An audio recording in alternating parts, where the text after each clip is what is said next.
Meu nome é Karen Cristina Paulino Pares, nasci no dia 17/11/93, sou filha de pais separados, minha mãe é a Kellen, professora, e meu pai se chama José, mais conhecido como Júnior. Ele trabalhou muito tempo de caminhoneiro e agora trabalha por conta como chaveiro. Tenho um irmão caçula.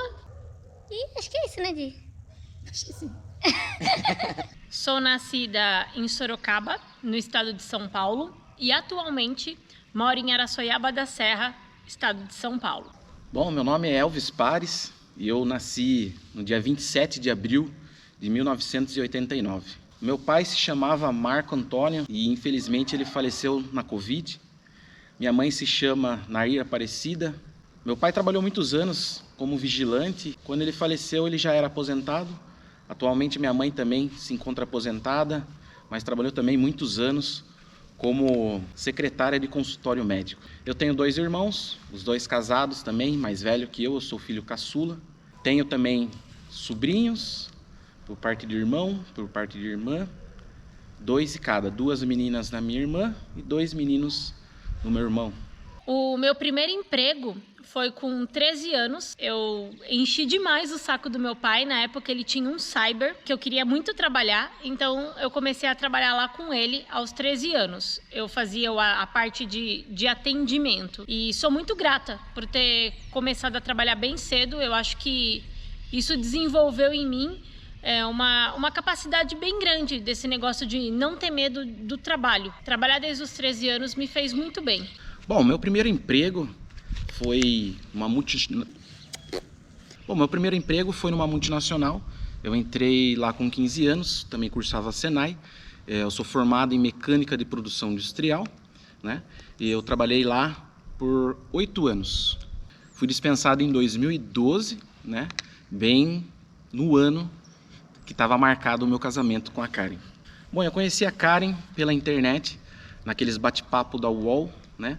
Eu e o Elvis, a gente se conheceu oficialmente no dia 4/10/2009. Mas antes disso a gente já se falava. Eu ainda era muito nova, tinha apenas 15 anos quando a gente se conheceu. Mas podemos dizer assim que foi um amor à primeira vista.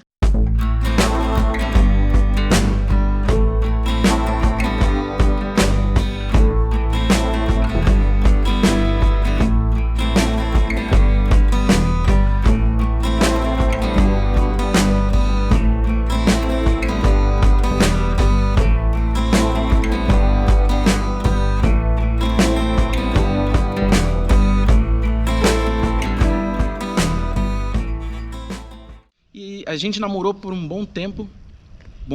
A gente ficou namorando por 2 anos. 2 anos?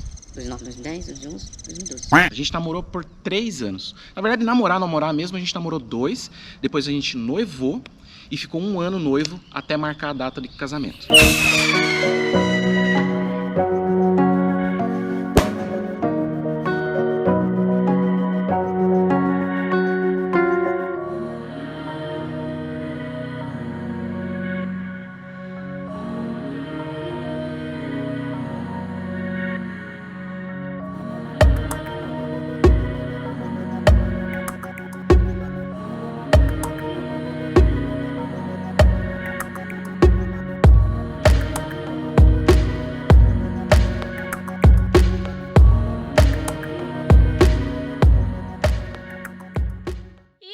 O Elvis foi mandado embora da empresa que ele trabalhava, pegou um dinheiro legal de anos que ele trabalhava nessa empresa, e eu falei para ele, eu quero casar do jeito que a maioria das mulheres sonham, né?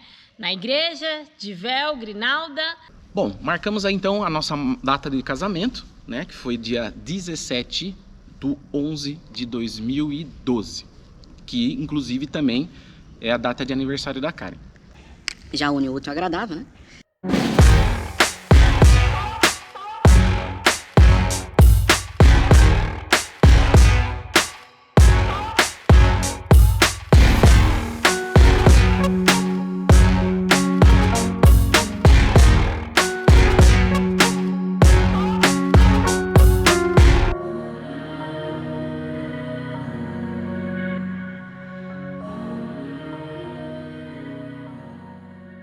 Posso dizer que sim, foi um dos dias mais especiais da minha vida. Um momento, assim, inesquecível, maravilhoso. Não me arrependo. A gente gastou uma grana fazendo a nossa festa, porque eu queria festa com tudo que a gente tivesse direito.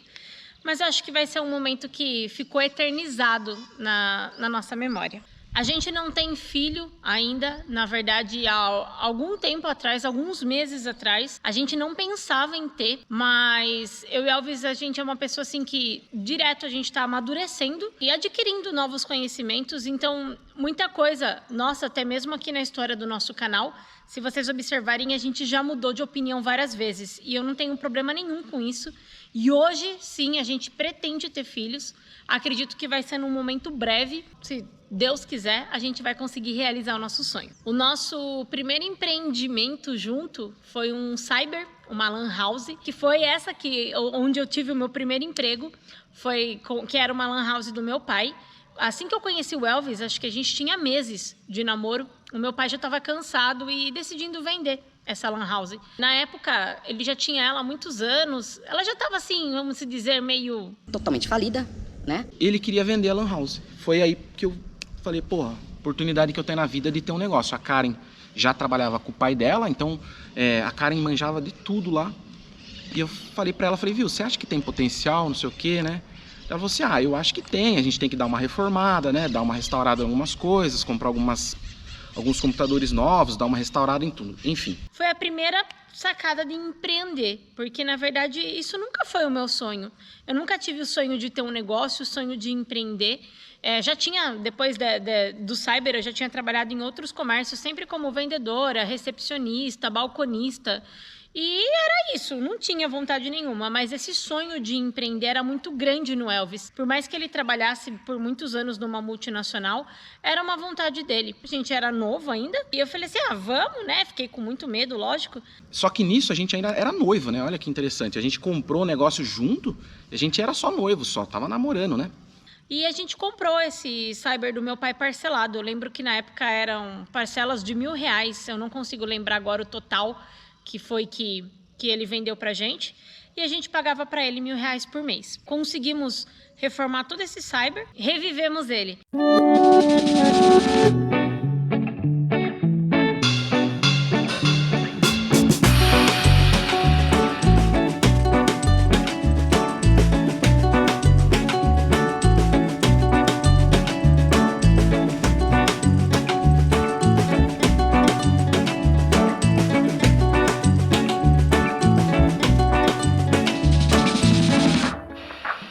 Por muito tempo, eu lembro muito que era bem legal na época que tinha fila assim para o pessoal usar, era muito famosa essa época de usar cyber lan house para você jogar. Então assim, a gente tinha muita criançada, a gente tinha uma sala lá dentro que era só uma sala de jogos mesmo, era uma sala que ficava mais escura, um ambiente mais gostoso para o pessoal poder jogar, e era muito legal, foi assim uma experiência bacana. Eu era uma criança ainda, ficava lá tocando do meu jeito, do jeito que eu achava que era certo. Hoje em dia com certeza a gente faria coisas totalmente diferentes, mas foi assim o primeiro contato que eu tive com o empreender. Na verdade, naquela época, eu acho que eu não empreendia. Naquela época, a gente tinha só aquela disciplina de, horário tal, abria no horário tal, fechava no horário tal. O Elvis ainda trabalhava nessa multinacional, então eu ficava mais tempo lá no cyber, na parte do atendimento. Depois ele chegava do serviço, ele ficava também, a gente abria o dia inteiro, à noite também. E a gente morava no fundo, era uma casa bem grande, nossa primeira casinha, que a gente morou quando a gente casou, e na frente era o cyber. E eu posso falar que foram momentos bem bons que a gente viveu lá. O cyber traz pra mim recordações maravilhosas. A gente conheceu pessoas maravilhosas lá, a gente fez bastante amizade, mas como a gente tem uma sede por mudança, eu e o Elvis, vocês vão acompanhar aqui no canal, que tá só começando o nosso canal, e mesmo assim vocês já conseguem ver algumas mudanças. Vocês já viram uma mudança nossa de Sorocaba, aqui para Araçoiaba, para essa casa. Lá não foi diferente. No cyber a gente estava indo bem, só que chegou no momento que as máquinas estavam ficando desatualizadas, a gente iria precisar investir a mais lá no cyber, e era uma coisa que a gente já não queria mais, a gente queria respirar novos ares. Então a gente começou teve a vontade de procurar um outro negócio. Karen sempre gostou de se arriscar na cozinha, né? Mas não era profissional, tanto que ela salgava, queimava, mas ela gostava, né? Então assim, o principal ela já tinha, que era gostar do que ela estava fazendo, ela sempre queria estar melhorando, enfim. E aí chegou a ideia de repente comprar alguma coisa relacionada a comida. E procurando outros negócios, eu me deparei com um casal que estava vendendo uma pastelaria. Mostrei para ele e falei, olha, que vontade, nunca tinha trabalhado com comida, com cozinha, nunca tinha feito um pastel de forma profissional. Mas, como a gente sempre foi meio louquinho assim, meio só vai e vamos, a gente foi. Vendemos o Cyber, foi até engraçado a história do Cyber, de como que a gente vendeu ele, porque já tinha ido várias pessoas olhar lá e tudo na base do olha ali, olha de lá, olha de cá. E chegou um cara assim, que ele tava, eu não lembro que carro que era, mas era um carro assim, Caindo aos pedaços mesmo. e a gente até julgou, falou, Nossa, esse cara não vai comprar. A gente tava vendendo, acho que o Cyber na época por coisa de 15 mil reais. E ele entrou lá, olhou, falou, eu queria pra minha mulher. E a gente nem deu muita atenção pra ele, assim. E daí, do nada, ele foi lá na frente e falou assim, eu vou comprar. No dia seguinte, a gente foi até o banco, fez o depósito, a transferência e o Cyber estava vendido. E aí a gente foi comprar a pastelaria, compramos ela à vista. Era bem pequenininha, bem quebradinha também, foi mais ou menos o esquema da Lan House, né? O rapaz estava vendendo, baratinho, tinha um monte de coisa para fazer, a pastelaria estava bem queimadinha já no bairro, né? Mas no meu ponto de vista, hoje olhando, eu vejo que foi amadorismo da nossa parte, porque a gente queria algo mais concreto, né? Que já tivesse ali, no mínimo, um X de vendas para a gente não começar nada do zero, né? A gente achava que se a gente fosse começar algo do zero, a gente ia ter que ter um capital muito maior.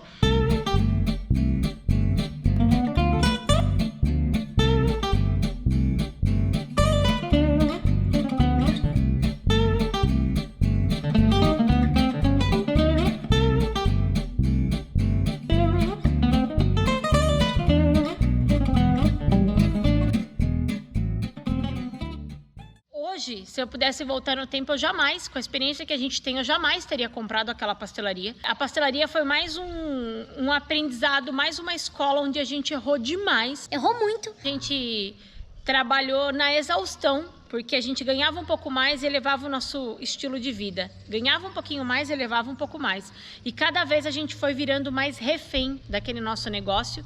E na época a gente comprou a pastelaria por um preço, acho que foi 10 mil reais. Era um ponto que estava falido, era um ponto que tinha apenas equipamentos velhos. Na época a gente, sei lá, viu o pontinho, gostou e foi. A gente conseguiu vender muito bem, reerguemos o ponto também, a gente sempre fazia coisas diferentes.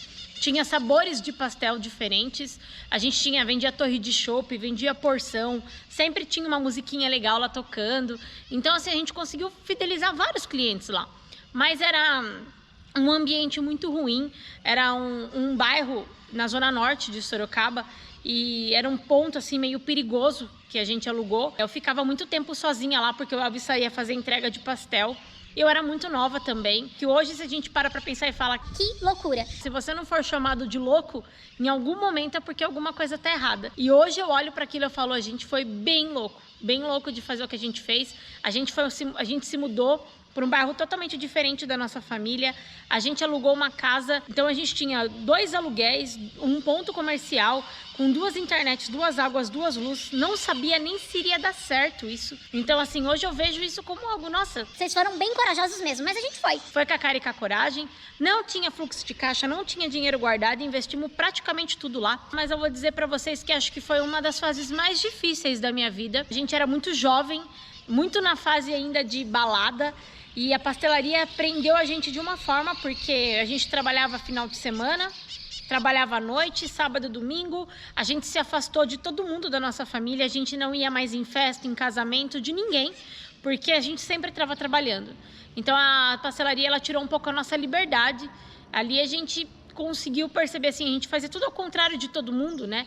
Trabalhava à noite, dormia de dia, fechava de madrugada, se alimentava muito mal, não tinha horário para acordar, sabe? A nossa vida viveu desregulada nesse meio tempo lá.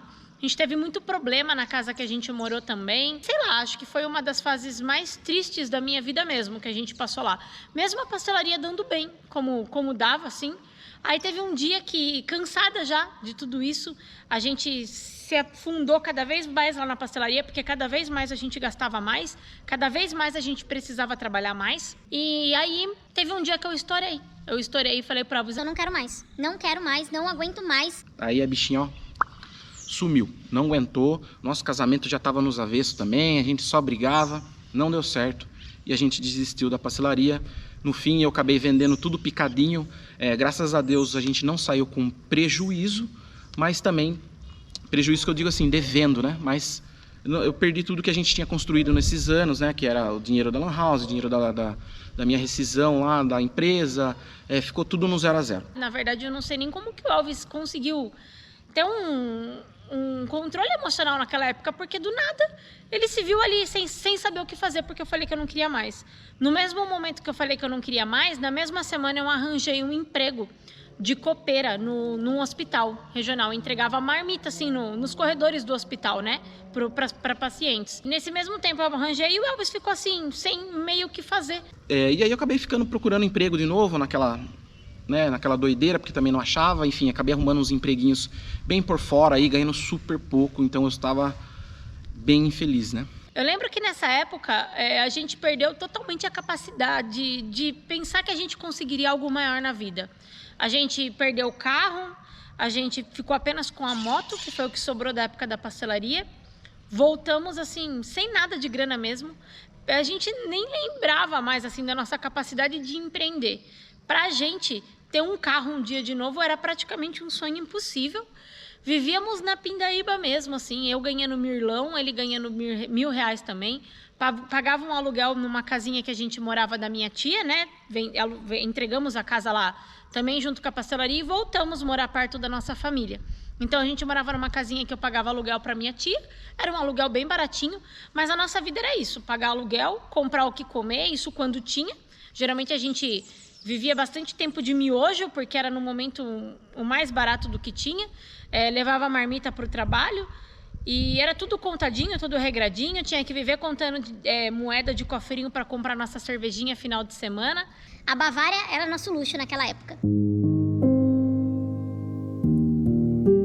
Mas, na verdade, sendo sincera, acho que eu estava mais feliz do que quando a gente tinha pastelaria. Fomos mudando de empregos com o tempo. E o meu tio conseguiu um emprego para mim numa universidade, na Unip. E lá eu trabalhava no setor do FIES, depois que eu saí do regional. E contando, né, bem brevemente, o Elvis também conseguiu um emprego num lugar melhor. Eu consegui realizar um sonho, né, uma parte de um sonho da minha vida, que foi trabalhar numa retífica de motores, né? Então eu estava ganhando também bem nessa retífica de motores. E foi bem legal, foi uma fase bem legal, onde eu trabalhava na retífica de motores, ela trabalhava na universidade e à noite nós dois estávamos cursando a faculdade, eu de engenharia mecânica, né? Para quem não sabe, eu sou um amante da mecânica, apesar de não exercer a profissão, né? Mas Eu tenho planos futuros aí, se Deus quiser, vai dar tudo certo. aí tava tudo lindo, tudo maravilhoso, eu trabalhando na retífica de motores, a Karen trabalhando na universidade. Os dois foram mandados embora do emprego, na mesma semana. Desabou nosso mundo e tal. A gente se viu sem chão de novo. Falou, meu Deus, o que a gente vai fazer? Mas como eu e a Karen, a gente é meio doidinho mesmo. Na mesma semana, a gente passou uns 2, 3 dias chorando. E na mesma semana, a gente começou a pensar, pô, o que a gente pode fazer? O que a gente pode fazer? E aí a gente retornou aquele sonho também de empreendedorismo. Eu falei pra ele, meu, por que a gente não vende comida? Vamos vender marmita aqui em casa mesmo. Morávamos na casinha da minha tia, pagávamos um aluguel bem baratinho pra ela. A gente pesquisando, falou, meu, vamos vender marmitex. Como assim? Ah, vamos vender marmitex em casa mesmo, não sei o quê. A gente falou, boa ideia. A gente pegou um dinheirinho da rescisão lá dela, um dinheirinho da minha, e investimos lá, acho que R$500 na época. Compramos o básico do básico, com as coisinhas que a gente tinha em casa. E foi assim que surgiu o nosso sonho de vender comida. Começamos a vender. No primeiro mês era bem fraco mesmo. A gente só vendia divulgando pelas redes sociais, pelo Facebook. Estávamos vivendo com o lucro do meu seguro-desemprego da Unip, que a gente pegou 6 meses de seguro-desemprego. Eu, na época, eu já tinha a minha motinha, que inclusive foi a única coisa que sobrou da pastelaria, da época da pastelaria. Todos esses outros 2 anos que a gente ficou trabalhando para os outros, a única coisa que a gente tinha era essa motinha, que eu me lembro na época que eu tinha comprado por R$2.000. Quando passou 2 meses de marmitaria, a gente ainda nem se mantinha. A minha antiga chefe da universidade ligou de volta, me chamando para voltar a trabalhar lá com um cargo melhor, um salário melhor. E aí eu recusei Recusei porque ali eu me encontrei. Ali eu estava gostando desse negócio de cozinhar, eu não tinha experiência nenhuma ainda, estava fazendo muita coisa errada, mas eu consegui enxergar um potencial, eu conseguia ver uma Karen ali que eu nunca tinha visto, nunca tinha percebido esse meu jeito de mexer com cozinha e tudo mais. Eu estava gostando daquilo, de poder entregar um almoço para as pessoas, receber os elogios dos clientes. Então eu recusei. Falei para Elvis, amor, vamos fazer isso daqui dar certo. E aí foi assim que a gente começou. Ali na casinha da minha tia a gente começou a crescer. Era uma casinha antiga, não tinha estrutura nenhuma, era pequena, não tinha janela, assim, era tudo meio fechadinho, as coisas tudo bem apertadinha, tudo usadinho, tudo meia boca.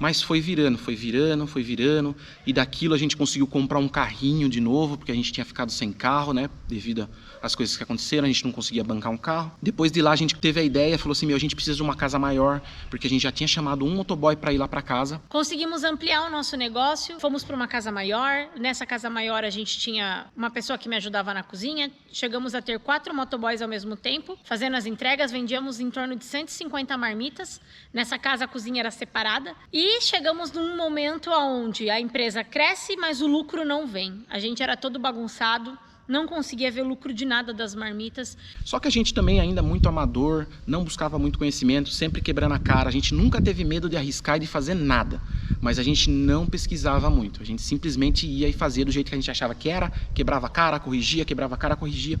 Só que a gente começou a ficar de saco cheio de funcionários. Por quê? Mas por que funcionário é ruim? Não, a gente não sabia treiná-los. Então a gente não sabia treinar e a gente não sabia lidar muito bem com funcionários. Então acabava a gente tendo alguns atritos, às vezes a qualidade da comida caindo, muito estresse, muita coisa para pagar. A gente ainda também não gerenciava tão bem assim as nossas contas, ainda misturava uma coisinha ou outra. E acabou que a gente chegou a um ponto que a gente falava, a gente só está trabalhando para pagar a conta, a gente não consegue juntar dinheiro, a gente só trabalha para pagar a conta. E percebemos que a gente precisava dar um passo para trás. Mandamos embora todo mundo, se mudamos para uma outra casa, que foi essa casa que a gente começou a gravar vídeo no canal. Quem voltar aí antigamente vai conseguir ver essa casa. E voltamos apenas eu e o Elvis a trabalhar.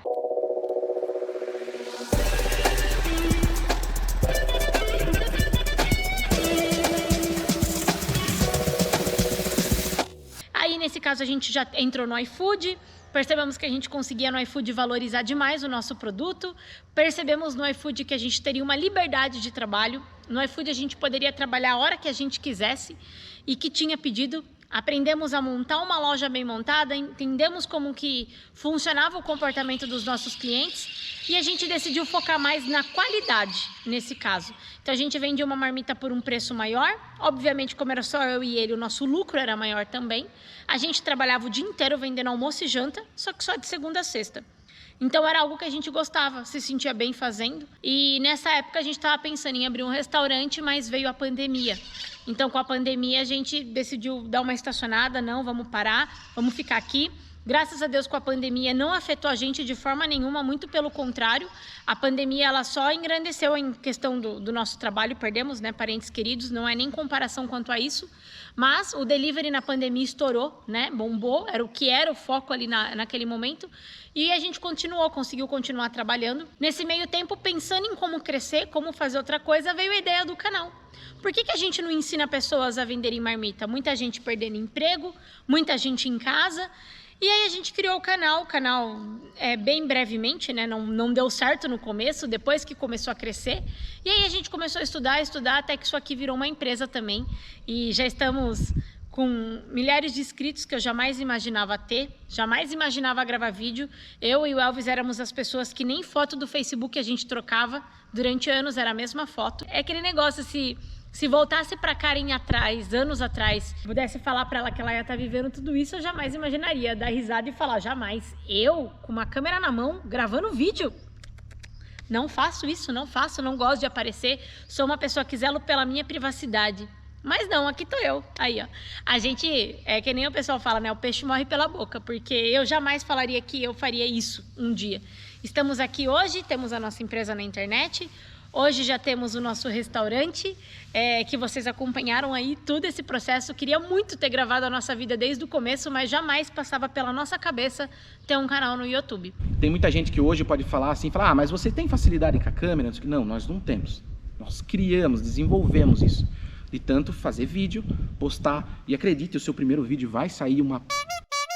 Porque é assim mesmo, se vocês voltarem e assistirem o nosso primeiro vídeo, vocês vão ver que era horrível, mal editado, a Karen não sabia falar direito, mas enfim, a gente com a Karen Coragem, fomos e fizemos, e tá acontecendo, tá girando, e aí voltou aquele sonho, né, de ter o nosso restaurante. Foi aí que a gente criou, inclusive criou a playlist que tá aqui embaixo, que é sobre o restaurante. A construção do nosso restaurante foi eu mesmo que fiz, eu e a Karen, tudo com as nossas mãos, tudo artesanal. Para quem tiver curiosidade, assiste aqui embaixo, a playlist ficou bem legal.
E aí a gente criou o restaurante. E a gente tá onde a gente tá hoje.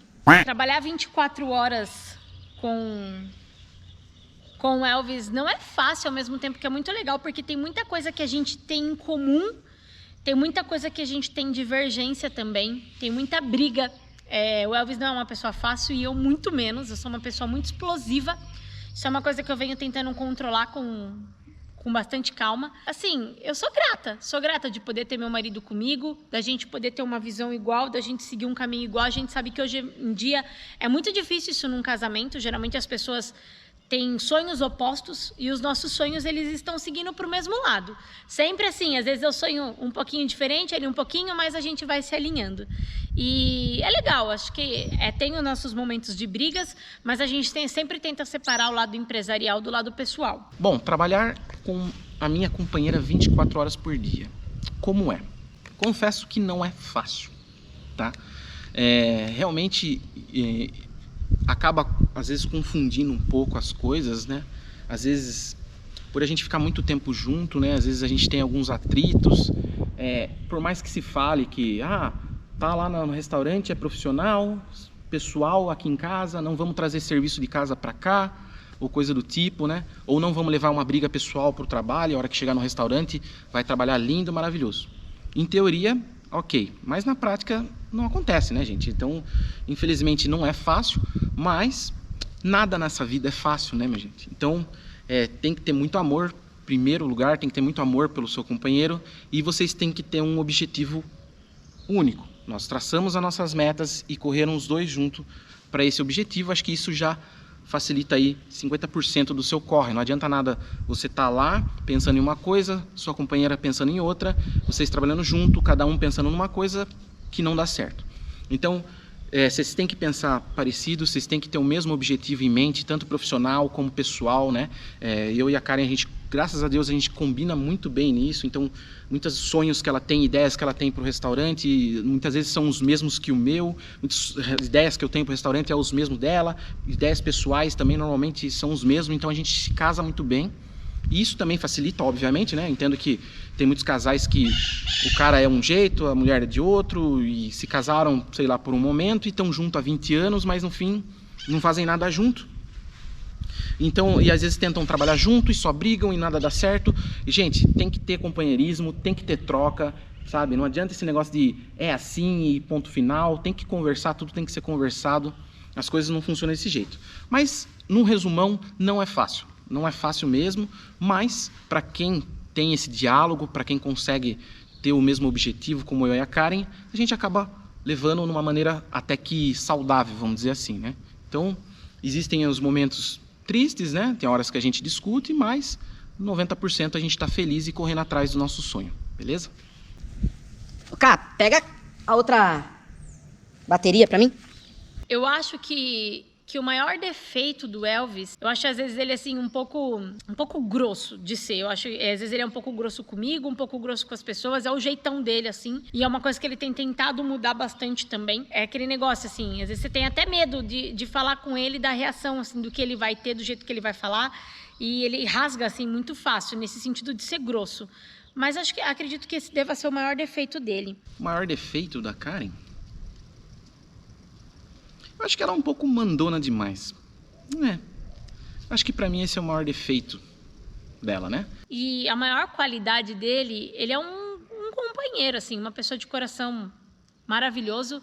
É uma pessoa que me faz bem, é uma pessoa que sempre tenta estar ali dando o melhor dele pra mim, tenta cuidar de mim. Uma pessoa muito carinhosa, ele é muito trabalhador. Esse cara, tudo que você der pra ele fazer, ele não vai falar não sei. Ele vai falar, eu nunca fiz, mas eu vou tentar. E ele faz e ele surpreende cada vez mais. Vocês viram aí na montagem do restaurante, até hoje, tem hora que eu olho nossas mesas, olho nosso balcão, eu nem acredito que foi ele que fez, assim, porque parece que ficou algo profissional, algo que ele nunca tinha feito. Então ele se joga, tudo que precisa fazer ele faz, ele se vira, ele é eletricista, ele é pedreiro, ele é encanador, ele é motoboy, ele é editor de vídeo, e tudo que ele faz e faz muito bem feito. Eu acho que isso é uma qualidade dele que ninguém pode tirar. A maior qualidade na Karen, na minha opinião, é o fato dela ser uma pessoa honesta, trabalhadora, né? Um coração enorme. Ela sempre está procurando ajudar as pessoas. Isso eu sinto, isso eu acho que é muito bacana, é uma das coisas que me chamaram muita atenção nela. É aquela pessoa que aonde tiver, no ambiente, vai ser legal, vai ser divertido. Ela é muito solícita, sempre querendo ajudar as pessoas. Eu acho que a maior dificuldade do canal é os julgamentos. Os julgamentos que a gente recebe, muitas vezes a gente é ser humano, né? Eu sei que para vocês pode parecer aí que somos duas pessoas muito centradas, que a gente sabe o que está fazendo, mas a gente tem os nossos momentos de medo, a gente tem os nossos momentos de insegurança, e isso daí é uma coisa que às vezes pega na gente. Pega, às vezes a gente fala, o que eu estou fazendo? Por que as pessoas estão fazendo isso por mim? Como eu já falei para vocês, a gente era duas pessoas muito reservadas, que não gostava de expor nossa vida a ninguém. E ver aqui a gente dando essa cara a tapa, levando julgamento, as pessoas julgando a gente, foi meio difícil. Ainda é. Tem vezes que eu tenho alguns comentários que dá uma pegada ali. Mas aí a gente dorme, fica meio mal, dá uma briguinha ou outra entre a gente. E o Elvis leva melhor isso do que eu, ainda às vezes deixo me abalar um pouco mais. Mas é isso, no outro dia a gente acorda inteiro e acreditando no que a gente está fazendo. E sendo a gente, eu acho que isso é o principal, é ligar essa câmera aqui e poder ser eu, não precisar encarar um personagem. Então eu acho que nessa parte a gente ainda consegue levar de boa. Pra ser bem sincero, acho que a maior dificuldade de ter um canal é literalmente as câmeras, né? Pra gente que também não era acostumado a ter esse tipo esse tipo de coisa assim, né? Uma câmera na nossa cara e tal, e filmando, isso, acho que pra mim foi a maior dificuldade, né? Inclusive, tanto que a Karen se destacou um pouco melhor do que eu nesse quesito, tanto que ela é a cara do nosso canal aqui, né? Ela que aparece mais nos vídeos. De começo, lá nos vídeos antigos, eu até fazia alguns videozinhos, mas eu confesso que eu era muito travado. E como a Karen fala muito melhor do que eu a gente começou a dar destaque para ela e acabou que basicamente é ela que aparece no canal, até por causa disso. Eu sou um cara muito tímido, então quando eu tô com uma câmera na minha frente eu fico um pouco travado, mesmo já tendo passado alguns anos com o canal, eu ainda fico meio assim, sabe? Então para mim a maior dificuldade é essa. Graças a Deus também. Deixa eu ver se não tem essa pergunta. Mas também, em compensação, eu acabei me dando muito bem com relação à edição, é uma coisa que eu gosto, então uma coisa casa a outra, é como eu disse, né? Se trabalhar junto, a gente tem que dividir as coisas, né? Coisa que ela se dá melhor, ela faz, coisas que eu me dou melhor, eu faço. E tudo a gente vai caminhando sempre para um objetivo, que era o canal crescer. Então, como ela estava se desenvolvendo melhor do que eu falando, melhor na câmera, e Fora que ela que é a cozinheira, né? E o canal se chamava Minha Cozinha Minha Renda, né, meu parceiro? então ela acabou ficando com a cara do canal e eu fiquei meio que por trás das câmeras, né? Então eu faço a edição e tudo mais. E aí eu me dei muito bem, graças a Deus. Eu tenho facilidade com esse negócio de criatividade, né? Então eu acabei me dando muito bem com a edição, né? Espero que vocês gostem aí da edição, né? Eu procuro sempre aprender mais também, né? Eu sei que tem muita coisa para melhorar, mas enfim, a vida é isso aí, é um caminhar, né? Conforme a gente vai indo, a gente vai aprendendo e vai se desenvolvendo. Mas para mim, a maior dificuldade mesmo de um canal é o fato da câmera, né? Eu não tenho esse costume. Agora já tem um pouco, né? Vamos ser sinceros. Mas eu demorei muito para ter essa desenvoltura com câmera, né? Então para mim essa foi a maior dificuldade de um canal. E eu acho que a maior dificuldade de ter um restaurante a rotina do restaurante, ela é pesada, é lidar sob pressão. A gente lida muito ali com pressão, tem que ser coisa rápida, ligeiro. A maior dificuldade de ter um restaurante é a gente conseguir tirar esse eu presa, ser a gente ali. Acho que está sendo essa a maior batalha a ser enfrentada agora, fazer o restaurante conseguir rodar sozinho, criar um processo onde você tenha funcionários que consigam fazer o que você faz ali com a mesma excelência. E isso é uma responsabilidade 100% nossa, desde a hora de selecionar alguém para trabalhar, até a hora que essa pessoa está ali, você conseguir aplicar o processo da sua empresa para isso. E eu acho que esse está sendo o nosso maior desafio agora lá no restaurante. Para mim, a maior dificuldade de trabalhar com marmita não é nem o trabalho, porque trabalho a gente tem que trabalhar mesmo. Acho que a maior dificuldade minha, pessoal, eu até estava comentando com a Karen essa semana, é a pressão. Eu sou um cara que não lido muito bem com pressão. Esse negócio de a gente abrir lá correndo, porque abre, aí tem horário, porque 11 horas vai abrir o restaurante, já tem que estar pronto, e você sabe como que é. Às vezes dá um problema aqui, dá um problema ali, falta uma coisa, tem que correr no mercado, estragou o ponto de uma receita, tem que se virar para fazer de novo, ou acaba gás, acaba não sei o que, estoura uma coisinha no restaurante, tem que correr. Então essa pressão de horários, isso me consome um pouco. Eu confesso que isso, acho que para mim é a maior dificuldade de trabalhar com comida e de ter o restaurante.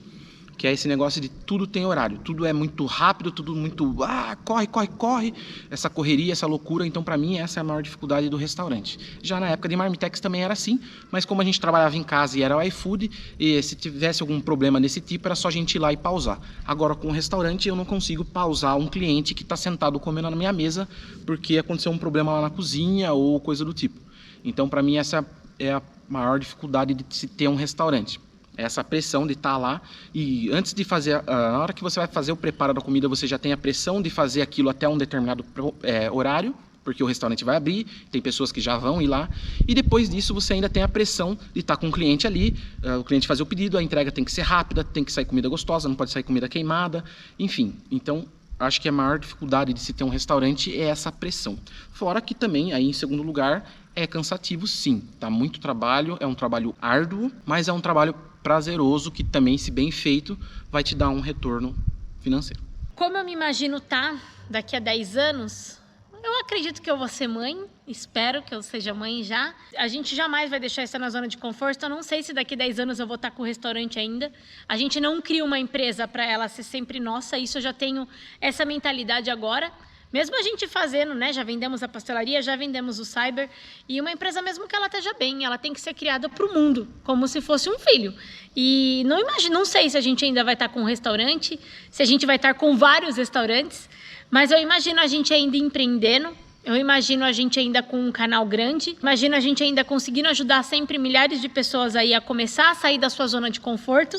Não sei fazendo o quê, porque se você falasse com a Karen de 10 anos atrás, eu jamais imaginaria ter um canal, e hoje eu tenho. Então eu só imagino que a gente esteja ainda nessa linha do empreendendo, mas não sei fazendo o quê. E imagino que com filhos, eu acho que a gente vai ter filhos sim. Bom, daqui 10 anos, para ser bem sincero, eu imagino estar com filhos, com a minha casa própria, talvez uma chácara, né? A gente está pensando se a gente compra uma casa ou uma chácara, mas eu acredito que a gente vai comprar uma chacrinha mesmo. Então eu imagino daqui 10 anos com uma nossa chácara, com nossos filhos, talvez 3 filhos. Que é pra caber no carro, né? Senão eu vou ter que comprar uma van. Então serão provavelmente 3 filhos.